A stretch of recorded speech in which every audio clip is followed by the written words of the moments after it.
Hello，各位好，我是 Revision Lab 修整所的阿修，欢迎来到我的频道。如果你是第一次看我们影片，记得先点击下方订阅按钮，再打开旁边小铃铛，这样每次有新影片，你都会第一时间收到通知。也帮我按个赞，让 YouTube 知道你喜欢这种类型的内容，谢谢大家。我们现在正式开始。OK， 今天我们要来聊一个所有人都有兴趣，但可能又有点不想承认的话题——谎言。别急着撇清关系哦。今天我们会从一个非常科学、非常系统化的角度，一步一步拆解谎言的本质。我们会先看看谎言在我们生活中到底有多普遍，然后我们会深入探讨一个很有趣的心理学问题，就是我们为什么会心甘情愿地被骗。接着我们会进入真正的实战技巧，包含怎么从对方说的话，还有他的一举一动中找出破绽。更重要的是，我们会学到如何反过来去分辨什么是真诚的反应。最后，我们会把施谎这个技能提升到求真的更高境界。这就是我们今天的 roadmap。准备好了吗？我们马上开始。好，第一部分，谎言的惊人真相。在我们开始之前我们先来面对一个可能有点刺耳，但却是100%的现实，那就是我们每个人都是骗子。对，你真的没听错，你、我、你身边最亲近的人，荧幕前的每一个人，其实每一天都在说谎。我这不是在做什么道德批判啦这是一个科学事实。你想想，从善意的白色谎言到那种精心策划的骗局，谎言早就已经成为我们整个社会结构密不可分的一部分了。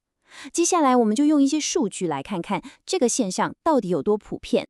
好，画面上这个数字10到200是什么意思？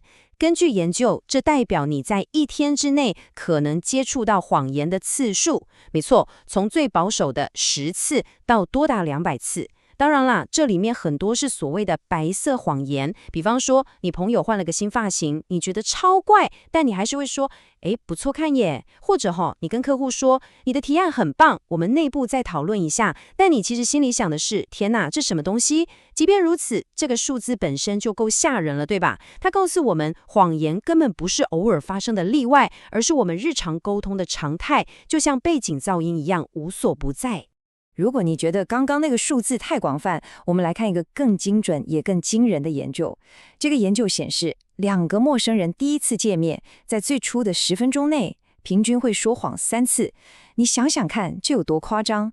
这几乎是你来往的每一段对话都可能夹杂着不实的资讯。这代表什么？这代表说谎已经深深地刻在我们的社交 DNA 里了。它变成一种建立关系或者说管理第一印象的本能反应。我们想让对方喜欢自己，觉得自己很厉害、很有趣，所以会不自觉地去美化事实。这其实是一种社交润滑剂啦。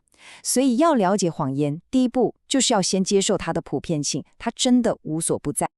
好，了解谎言有多普遍之后，我们来探讨一个更深层的问题：谎言为什么会成功？很多人以为说谎是一个单方面的行为，是骗子口才太好，技术太高超。但真相是，它往往需要合作。接下来这部分可能会颠覆你过去对被骗这件事的认知。这句话可以说是整个实谎学最核心也最重要的概念。说谎是一种合作行为。你想想看，一句谎言它本身其实一点力量都没有。它就像一颗种子，如果没有土壤，它什么都不是。它的力量是来自于有人同意去相信它，是我们给了它发芽的土壤。所以某种程度上，如果你被骗了，那是因为在那一刻，你也参与了这场骗局，你同意了这个谎言的存在。我知道，这听起来有点残酷，但却是我们必须面对的事实。这是一位传奇骗徒亨利·欧贝兰德说过的话。他说，每个人都愿意给你一些东西来换取他们内心渴望的东西。这句话真的说到了骨子里。我们为什么会被骗？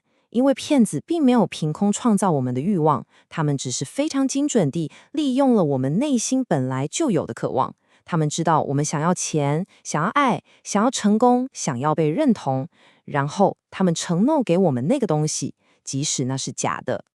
这就带到了谎言一个非常重要的心理功能。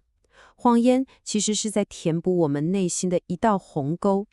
这道鸿沟的一边是真实的我们，可能很平凡，有很多缺点，有很多不安全感；而另一边是我们希望成为的自己，那个更聪明、更成功、更富有、更受欢迎的理想版本。我们都希望自己是后者，对吧？而谎言就是一种廉价的、快速的方式，试图去搭建一座桥梁，连接这两者。所以，当有人对我们说的谎正好符合我们对自己的美好想象时，我们就非常非常愿意去相信，因为那是在肯定我们渴望成为的那个自己。我们其实是在跟谎言共谋，来满足自己的幻想。当然，说谎的模式也不是铁板一块，研究发现了一些很有趣的差异。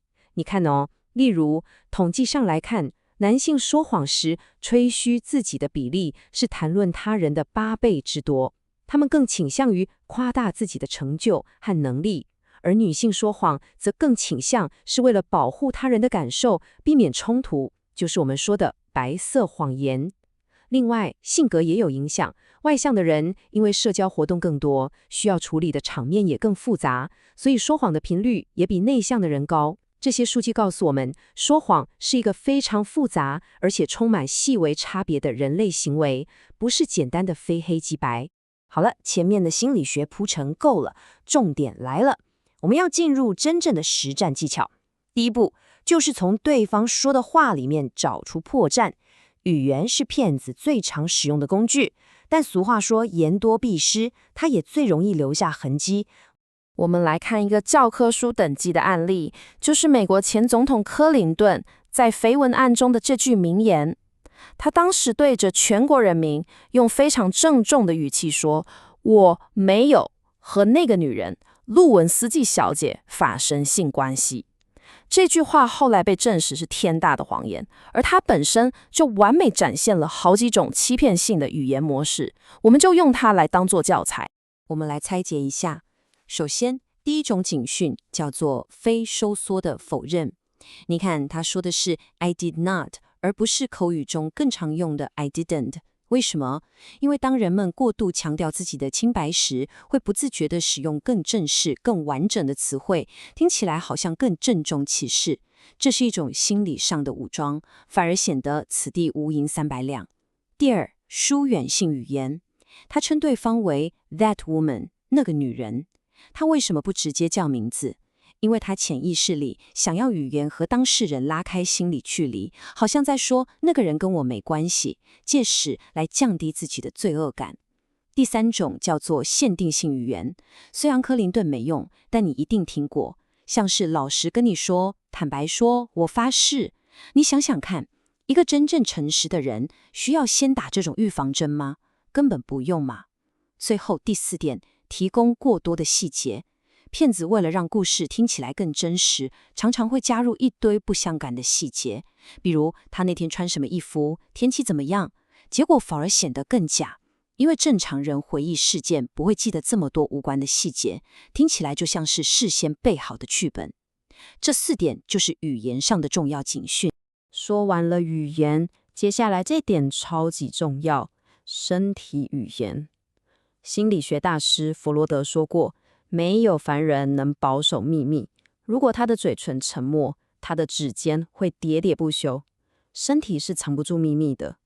但是在我们开始解读身体语言之前，我们必须先抛开一些长久以来深植人心的错误观念。这张图很重要，请大家仔细看。我们最普遍的迷思就是说谎的人会眼神闪烁，不敢直视你。错，大错特错。正因为他们也知道这个迷思，所以他们会过度补偿，反而会更刻意的增加眼神接触，死死的盯着你，来试图证明，你看，我很诚恳，我没说谎。另一个常见迷思是，说谎的人会坐立不安，动来动去，但研究发现，刚好相反。说谎者因为内心紧张，需要耗费大量的认知资源去编造谎言，控制情绪，所以为了避免露出破绽，他的上半身反而常常会呈现一种僵硬、不自然的冻结状态。所以不要再用这些旧观念来判断了，那会让你错过真正的线索。那到底要看什么呢？看笑容。一个真正的发自内心的笑容，专家称为度性式微笑，它的关键在于眼睛周围的肌肉。你可以试试看，你有意识的收缩你的嘴部肌肉，做出一个假笑，很容易，但你很难刻意去收缩眼角的肌肉，也就是我们常说的鱼尾纹。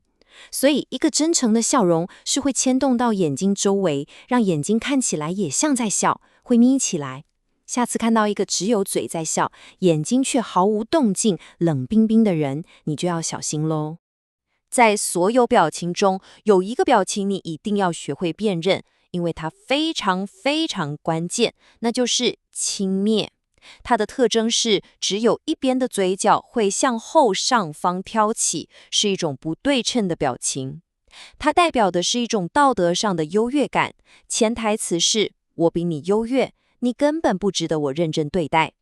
心理学家约翰·高特曼的研究发现，在伴侣关系中，只要出现轻蔑的表情，就是预测关系是否会走向终结的最强指标。所以当你在任何对话中看到这个表情，无论对方当下有没有说谎，这都是一个极度危险的讯号，代表这段关系已经出现了严重的问题。除此之外，还要留意一些身体和语言自相矛盾的微小动作，比如嘴巴说是，我同意，头却不自觉地微微摇动，这是一种非常原始的潜意识的否定，身体出卖了嘴巴。或者在讲一个听起来很可信的故事时，肩膀却出现了一个非常细微快速的耸肩动作，这在肢体语言中代表他对自己说的话没有信心。还有一个很经典的叫做欺骗的快感，就是当骗子觉得自己快要成功得逞时，因为内心的兴奋和骄傲，脸上会忍不住闪过一丝藏不住的微笑，那是一种嘿嘿被我骗过去了吧的窃喜。这些都是身体在泄露天机。好，到目前为止我们花了很多时间在讨论如何辨识谎言的线索，但其实有一个更强大也更有效的方法，那就是反过来去学习辨认诚实的反应。为什么？因为伪装成诚实远比单纯说谎要困难得多。我们继续看下去。这张表格清楚地对比了诚实者和欺骗者的典型反应，我们一个个来看。第一，合作态度。一个诚实的人，当你向他求证时，他的态度会是合作的、热情的，因为他跟你一样都想找出真相。但欺骗者会很防备、退缩，因为你对他来说是敌人。第二，被指控时的反应。当你质疑一个诚实的人，他会从头到尾都感到非常愤怒，因为他的清白被玷污了。而说谎者，他可能只会瞬间爆发一下，假装愤怒，然后很快就转为防御姿态，因为他内心知道指控是真的。第三，也是最有趣的一点，叙事方式。你让一个诚实的人把故事倒过来讲一遍，他通常做得到，因为他是从记忆中提取画面。但说谎者，因为故事是编的，有脚本的，只能按照死背的顺序讲，你叫他倒过来讲，他就会整个崩溃。